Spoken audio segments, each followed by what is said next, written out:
sûr, je suis pas un Anonymous. Je vais le faire. Vous les connaissez, les Anonymous? Non? Oui? Bon. Moi, j'en suis pas un, mais je les ai beaucoup étudiés. Et donc, c'est de ça que je vais un peu vous parler, si vous les connaissez un petit peu. On va y arriver. Hop. C'est bon. Donc les Anonymous, c'est des gens qui se réunissent et qui se sont trouvés sur un forum, sur Internet, et qui ont pris conscience qu'ils pouvaient avoir du pouvoir entre eux, parce qu'ils étaient connectés. Donc c'est quelque chose qui est intéressant et qui, aujourd'hui, peut peut-être nous interroger sur la manière dont la synergie de l'humain fonctionne, comment est-ce qu'elle fonctionne. Et j'ai une anecdote à vous raconter à ce sujet. Quand j'ai écrit un livre sur eux, avec Nicolas, qui n'est pas là aujourd'hui, mais à qui je pense fort, on s'est dit, on ne va pas rencontrer d'Anonymous parce que comme ils sont masqués, ils vont nous raconter des tarabistouilles et on ne saura pas ce qu'ils nous racontent, c'est vrai. Donc on va essayer d'écrire un livre sans les rencontrer. Donc on a analysé tout ce qu'ils ont produit, on a bien cherché, on a bien regardé ce qui pouvait se passer avec ce masque et tout ça. Et quand le livre est sorti, après on s'est dit quand même, on aimerait bien savoir ce qu'ils ont pensé du bouquin. Donc moi j'ai commencé à me connecter sur les forums qu'ils fréquentent sur Internet et donc j'ai été voir un petit peu, pour savoir par pure curiosité un peu malsaine, qu'est-ce qu'ils avaient pu penser de notre livre. Et donc j'ai commencé à regarder un peu, à fréquenter les salons de discussion et tout ça. Et quand vous fréquentez les salons de discussion d'Anonymous, vous êtes obligé de choisir un pseudonyme. Et donc moi, naturellement, mon pseudonyme, j'ai choisi le pseudonyme que j'affectionne sur Internet puisque c'est mon nom, c'est F. Bardot. Voilà. Et donc je suis arrivé sur les forums d'Anonymous avec F. Bardot. Et donc là, forcément, tout le monde s'est dit « Eh, mais c'est F. Bardot. Mais F. Bardot, c'est pas toi qui as écrit un bouquin sur nous ?» Bah, je dis « Bah si, c'est moi. » Et là, j'ai eu plein de réactions complètement différentes. Alors, la première réaction... Micro. Alors tu dois être riche maintenant que tu as écrit un bouquin sur nous. Tu t'es fait beaucoup d'argent avec nous. Je dis, bah non, vous savez, vous ne connaissez pas bien les droits d'auteur sur Internet et même sur les livres. Ça ne rend pas riche d'écrire des livres. Ça, je vous le confirme ici. Il y en a d'autres qui m'ont dit, ah mais page 17, là, tu racontes quelque chose qui est complètement faux. Tu ne connais rien en informatique. Donc, ils m'ont réécrit le livre. Et j'ai eu une troisième type de réaction qui était, c'était vachement bien ton bouquin.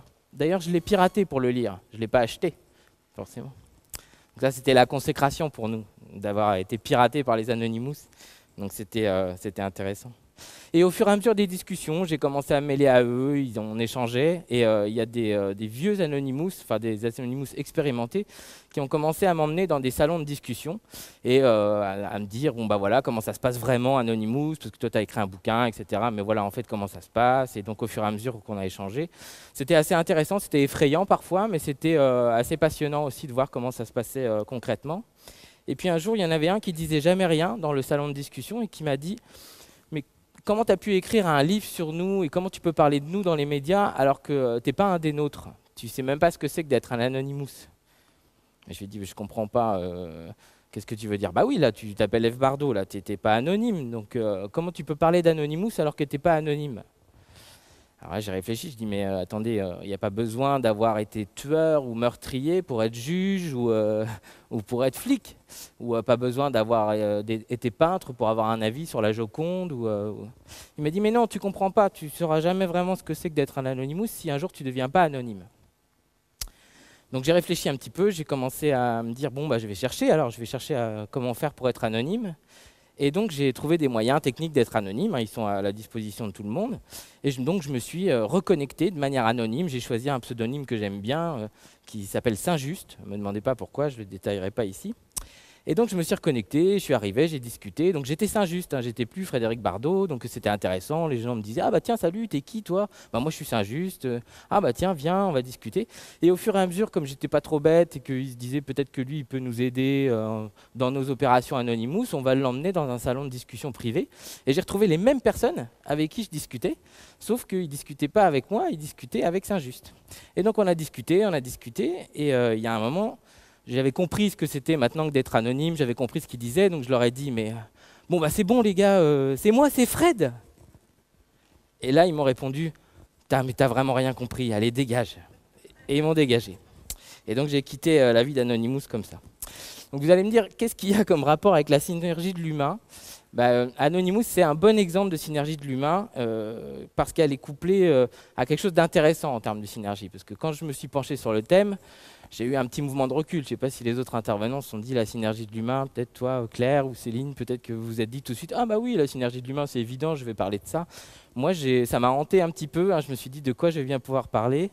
Donc, la vie, c'est la synergie de l'humain c'est la vie est une synergie. J'aurais pu parler de biologie, peut-être que c'est une synergie quelque part qui a créé la vie. Mais je me suis dit, je ne suis pas biologiste, ni physicien, ni chimiste, donc je me suis dit, comment est-ce que je vais faire pour parler de la synergie de l'humain et de ce que j'aime moi? Et je me suis dit, quand même, cette chose qui m'habite moi depuis longtemps, depuis 15 ans maintenant, qui s'appelle Internet, Internet c'est une synergie. C'est une synergie de synergie même, comme on pourrait dire. Donc c'est des humains qui sont en synergie. Et donc je vais parler d'Internet et je vais faire une déclaration d'amour à ce que je considère comme étant la plus belle synergie de synergie qu'on ait créée depuis peut-être des centaines d'années, peut-être des millénaires, j'en sais rien, depuis je sais pas, l'écriture ou les choses comme ça, qui ont permis de mettre des gens en synergie aussi. Et donc je vais vous raconter ma rencontre et mon histoire d'amour avec Internet. Donc là, il faut que vous vous concentriez un petit peu. Il faut peut-être que vous fermiez les yeux, parce qu'il va y avoir un bond en arrière. Non, il faut vraiment fermer les yeux. Il y a du son, là? Oui. Fermez les yeux, c'est bon?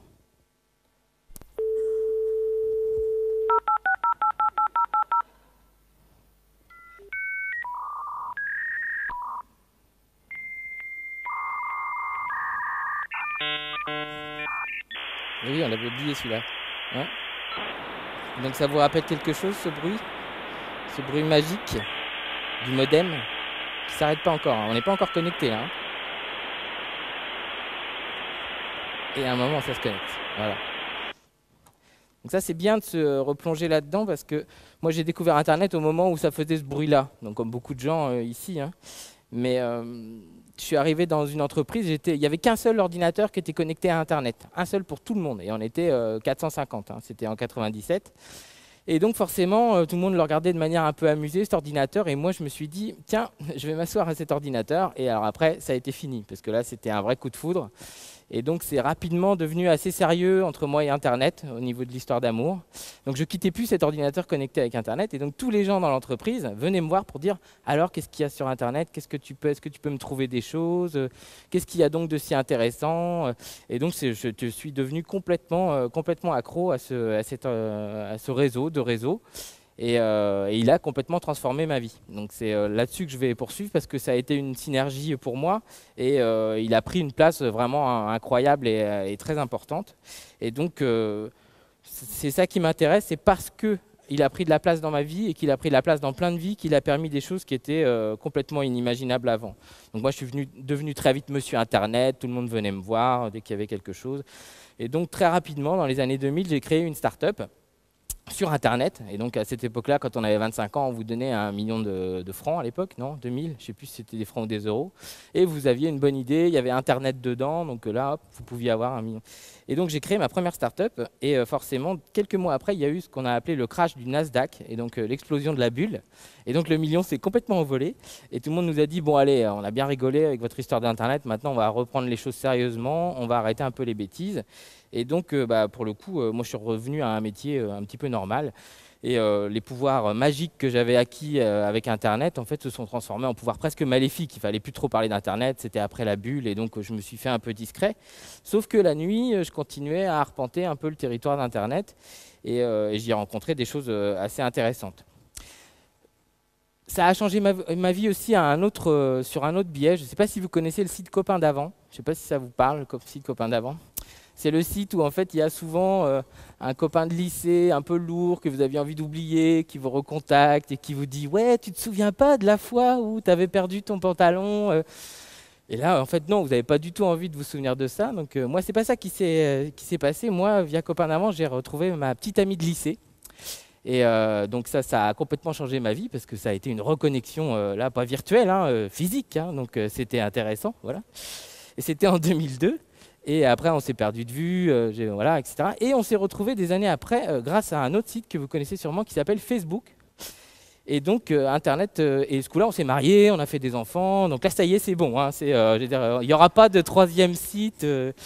Elle est ici, d'ailleurs, je la salue et je lui dis je t'aime, mon cœur. Et toi et moi, c'est grâce à Internet. Donc, la synergie de l'humain, c'est aussi ça. Hein, c'est vraiment des gens qui se rencontrent. Hein, on pense à Mythique, mais c'est marrant qu'à plusieurs moments différents, que ce soit Copain d'avant ou Facebook, il y ait eu des réseaux sociaux hein, qui aient fait comme ça des synergies un peu incroyables.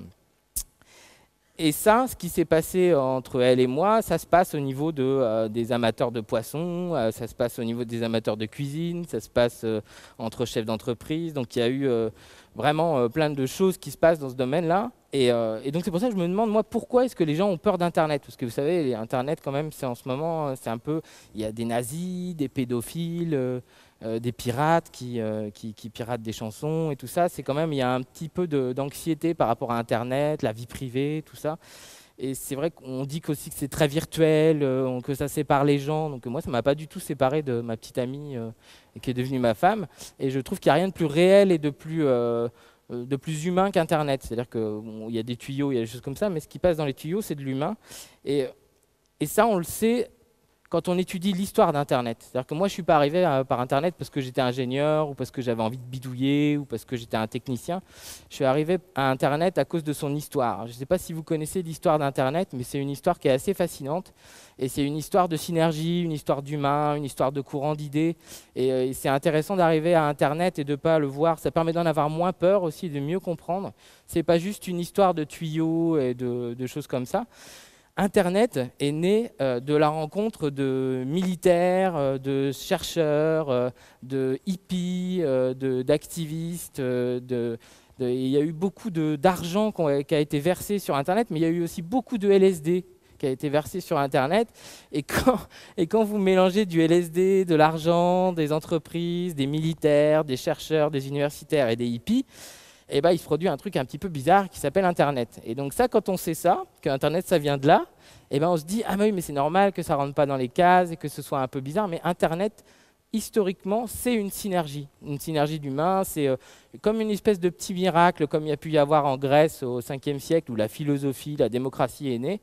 Là, il s'est passé quelque chose là, sur cette côte californienne dans les années 60, et puis après dans les années 70.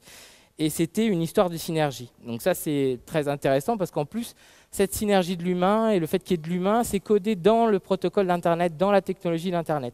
Quand vous mettez à jour votre profil Facebook ou quand vous envoyez un email, en fait, votre email, il est découpé en petits paquets qui partent dans des tuyaux de manière complètement éclatée et qui, comme par miracle, se reconstituent à la fin.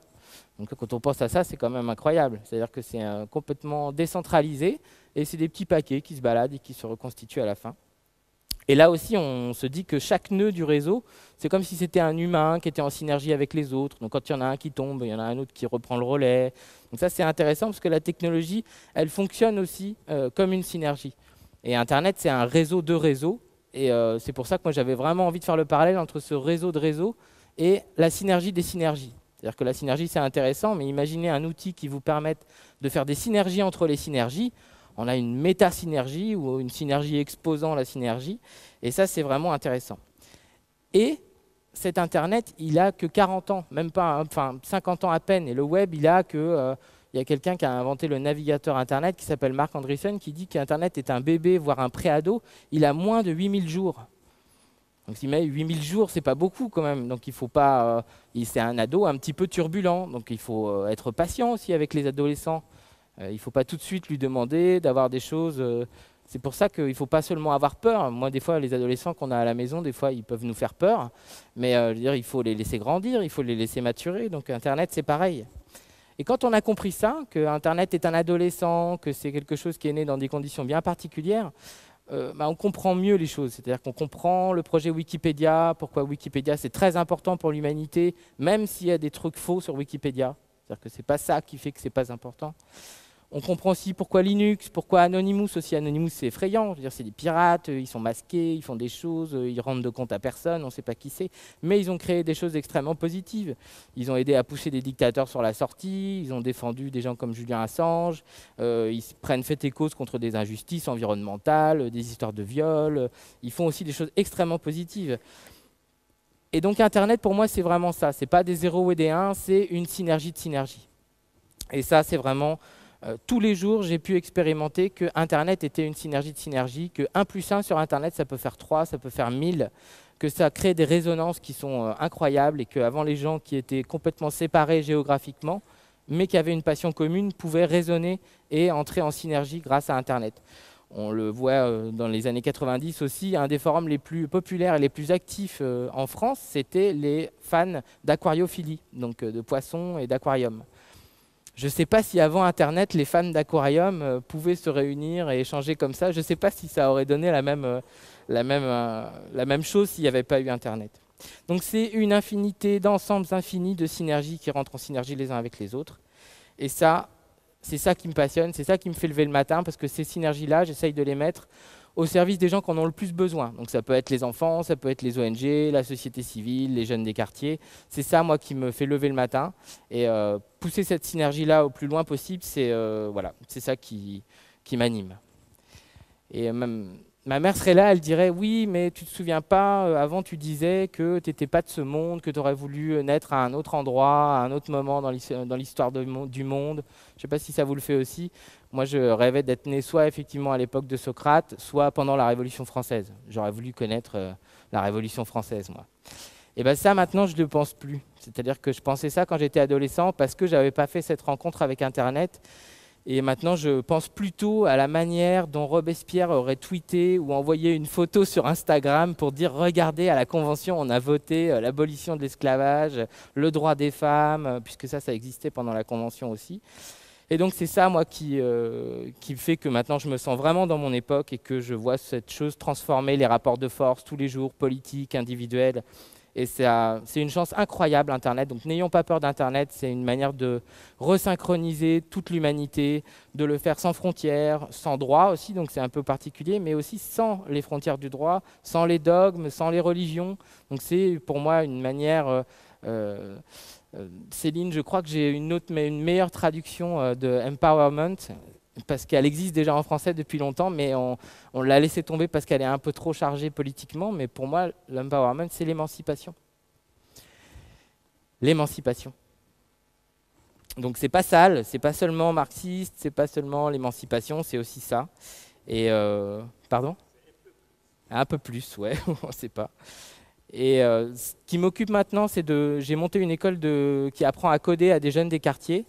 Et on a fait ça près de Montreuil. Et très récemment, je me suis rendu compte qu'en bas de la rue, il y a un vieux monsieur qui vit ici, qu'on voit des fois avec son aide arpenter la rue un peu clopin-clopant. Et j'ai fini par le reconnaître. Et c'est quelqu'un qui s'est toujours manifesté comme quelqu'un d'extrêmement optimiste, d'extrêmement bienveillant avec Internet et avec les jeunes. À tel point qu'il a défini que les jeunes étaient des petites poussettes qui tenaient dans leurs mains le pouvoir du monde. C'est Michel Serres, en fait, qui habite juste à deux numéros en bas de l'école de code qu'on a montée. Et je ne crois pas au hasard. Donc ce que je me dis, c'est que cette intervention-là, je lui dédie, parce qu'on n'a pas eu encore la chance de le rencontrer et de lui montrer en fait, ce qu'on essaye de faire. Mais quand j'avais lu Le Tiers Instruit, quand j'avais 14 ans, ça avait changé ma vie, parce que ça m'avait amené à des choses, ça m'avait ouvert l'esprit. Et quand je le vois maintenant décrire ce que moi, je n'arrivais pas à formuler avant de le penser aujourd'hui, c'est-à-dire cette synergie, ce pouvoir de l'humain par Internet, eh ben, je me dis que voilà, on est sur le bon chemin. Merci beaucoup.